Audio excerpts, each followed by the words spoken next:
देखिए भैया, हमारे परिवार पे भी घरानेशाही का इल्जाम लगने लगा था, इसलिए लास्ट कारपोरेशन के इलेक्शन में हमने हमारे कोर नाइक परिवार से किसको खड़ा नहीं किया।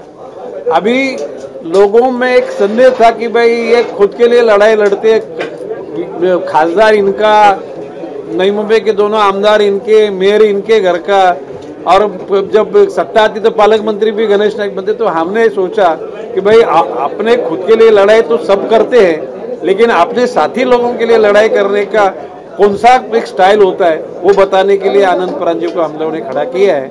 और मैं यकीनन से कहूँगा नई मुंबई से आनंद परांजपे को लीड मिलेगा, भाईंदर से भी लीड मिलेगा, और थाना जिनका जो गढ़ समझते हैं ना, वो लोगों का गढ़ समझने का जो एक धुंधी है, वो धुंधी भी उतारने का काम हम लोग करने वाले हैं। सुने, ये मेट्रो का जो ऐलान है ना, उसकी प्लानिंग पहले हमारे सरकार के टाइम में हुई है। अभी आगे काम लेके जाने का काम वो कर रही है। जैसे मैं आपको बोल रहा हूँ, मंगल ग्रह पे यान गया, ये क्या मोदी सरकार आने के बाद में यान बनाने की शुरुआत हुई थी क्या? ये जो आजकल जो बड़े बड़े नेवी के जहाज बन गए, ये 10-15 साल में नहीं, 15 साल से उसकी बुनियादी शुरुआत हुई थी। तो बात ऐसी है कि आज वो लोगों ने कोई प्लान किए होंगे, तो कल जाके हम लोग राज्य में आने वाले, तो हम लोग उसका उद्घाटन करने वाले हैं। समाजवादी पार्टी मीरा भाईंदर में बहुत कमजोर है, उसको आप मजबूत करने के लिए क्या करेंगे?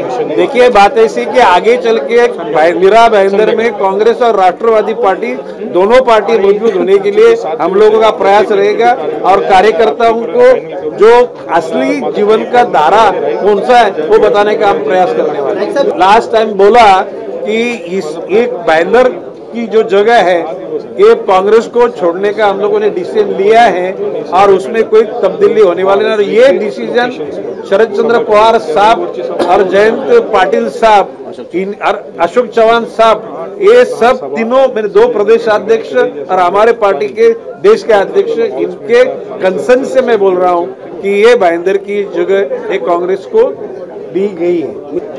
ये लोकसभा का चुनाव है और वो 2 व्यक्तियों की आपस के झगड़े हैं। यहाँ पे 2 विचारधाराओं की लड़ाई हो रही है, बीजेपी और अगाड़ी की, और कांग्रेस, राष्ट्रवादी और अगाड़ी की। ये 2 विचारधाराएं, देश की 2 विचारधाराओं की लड़ाई हो रही है, ना कि 2 व्यक्तियों की लड़ाई। चुनाव में जो है यहाँ के जितने नगर सेवक उम्मीदवार थे वो एनसीपी से काफी नाराज है, क्योंकि उनका ऐसा कहना था कि एनसीपी ने उनको बीच रास्ते में छोड़ा है। क्या मैंने बोला वही बात थी, प्रचार के लिए हमारे सब लोग थे। नोटबंदी के बाद में किसी के हाथ में नोट नहीं रही थी, और कई लोगों को नोट की उम्मीद थी।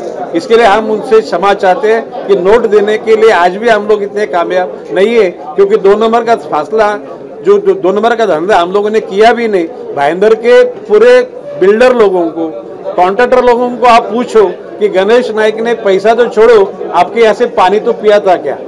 सुने 3 बार इस इलाके का मैं एमएलए था।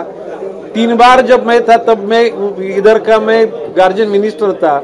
एक भी बिल्डर बंदा आके बोले कि गणेश नाइक ने हमसे पानी पिया है तो अपन हार जाएंगे। हम लोगों ने इस ढंग से पैसा नहीं जमा किया था, इसलिए उम्मीदवार को देने के लिए हमारे पास पैसा नहीं था, और वो पैसे के बलबूते पे लड़ाई जीतना ये हमारा मकसद कभी नहीं रहा था और आगे भी नहीं रहेगा।